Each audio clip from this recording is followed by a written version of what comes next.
Moi, c'est Raphaël, le directeur des opérations de Mithril Security, une start-up dédiée à l'IA confidentielle. En gros, on permet aux fournisseurs de modèles d'offrir le même service sans jamais avoir accès à données de leurs clients en clair, mais surtout on permet de le prouver. Parce que le dire c'est bien, et pouvoir le prouver c'est encore mieux. L'IA aujourd'hui, c'est une révolution comme Internet a été une révolution il y a 20 ans, sauf que ça va beaucoup plus vite. Donc en fait, l'IA n'est pas incroyablement parfait ou incroyablement mauvais. C'est juste une nouvelle technologie qui a été répandue extrêmement rapidement parce qu'on a aujourd'hui des capacités techniques à héberger des modèles dans le cloud que tout le monde peut requêter, ce qui franchement est incroyable. Et du coup, on a une adoption par le grand public et par tout le monde, à tous les étages des entreprises, qui est sans précédent. Et on est juste confronté à toutes les problématiques techniques de sécu qu'on aurait eues sur 10 ans si jamais ça avait pris le temps d'Internet, sur 1 an. Donc en fait, il y a énormément de problèmes qui émergent et il faut rester conscient qu'on peut à la fois pas fermer la porte et dire non, l'IA, je ne fais rien parce que c'est trop dangereux, mais en même temps, il y a énormément de risques et du coup, il faut pondérer les risques, se renseigner et surtout décider qu'est-ce qu'on fait, avec quels usages, quel type d'IA est OK. L'utilisation massive de l'IA, elle crée plein de problèmes de sécurité et d'éthique, etc. L'un des problèmes, c'est effectivement la confidentialité des données qu'on envoie à l'IA. Donc comment est-ce que je sais que mon fournisseur ne l'utilise pas pour, il la regarde en clair par exemple, ou alors il entraîne son modèle dessus. Les deux sont assez embêtants. Ou alors, je sais pas, il s'est fait hacker, donc il a une backdoor. Donc ça, c'est un sujet, la confidentialité des données, sur lequel on travaille. Un autre sujet en parallèle, sur lequel on travaille avec les mêmes technos, mais c'est un autre produit complètement, c'est la traçabilité des modèles.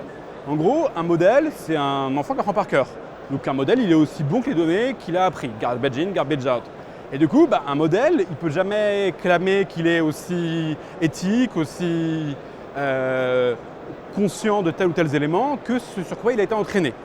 Il y a aussi un problème, si vous entraînez un modèle sur des données avec de l'IP, le modèle peut recracher des données avec de l'IP textuellement et du coup vous vous retrouvez à utiliser sur vos communications corporate des données, des communications, du texte qui appartient à quelqu'un d'autre, parce que le modèle a été entraîné sur de l'IP. Bref, vous avez tout un tas de problèmes qui viennent de comment le modèle est entraîné. Et ça, aujourd'hui, il n'y a pas de manière de le prouver. Je ne le tiens pas aujourd'hui, mais j'ai un discours extrêmement anxiogène sur l'IA potentiellement, parce qu'il y a effectivement des risques de sécurité qui sont considérables. Néanmoins, moi j'utilise l'IA dans mon quotidien, j'utilise ChatGPT pour tout faire parce que ça va plus vite.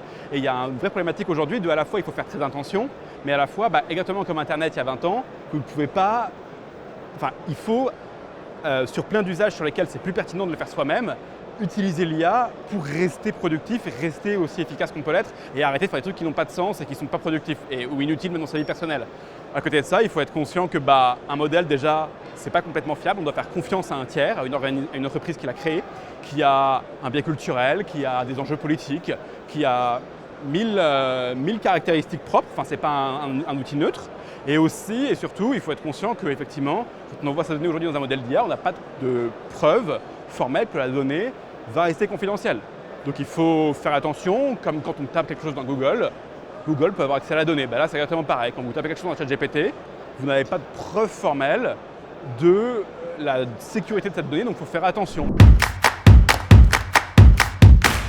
Moi, je pense qu'aujourd'hui, il faut être extrêmement clair sur la doctrine d'usage. C'est vraiment important quand on a un nouvel outil comme ça, même à l'échelle d'une petite entreprise, d'avoir une doctrine d'usage.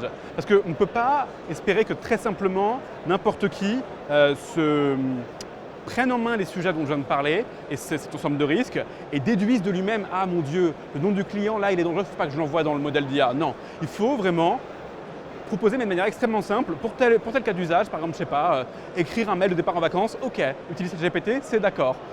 Par contre, envoyer une propale à un client confidentiel dans la défense, non, surtout pas, c'est feu rouge. Et ça, en fait, c'est assez facile à faire, d'avoir une doctrine d'emploi. À quoi ça sert, à quoi ça sert pas, pourquoi c'est bon, pourquoi c'est pas bon. Mais il y a vraiment pas mal d'employés pour qui n'ont pas forcément le réflexe d'aller découvrir des vidéos comme celle d'aujourd'hui, n'ont pas forcément le réflexe d'aller se poser des questions sur la cybersécurité.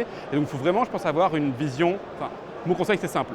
Il faut une vision claire, une vision exhaustive et une vision compréhensible par tous les employés du bas en haut de la chaîne. Parce que sinon, on laisse place à l'interprétation et là, il peut y avoir des erreurs qui coûtent très cher.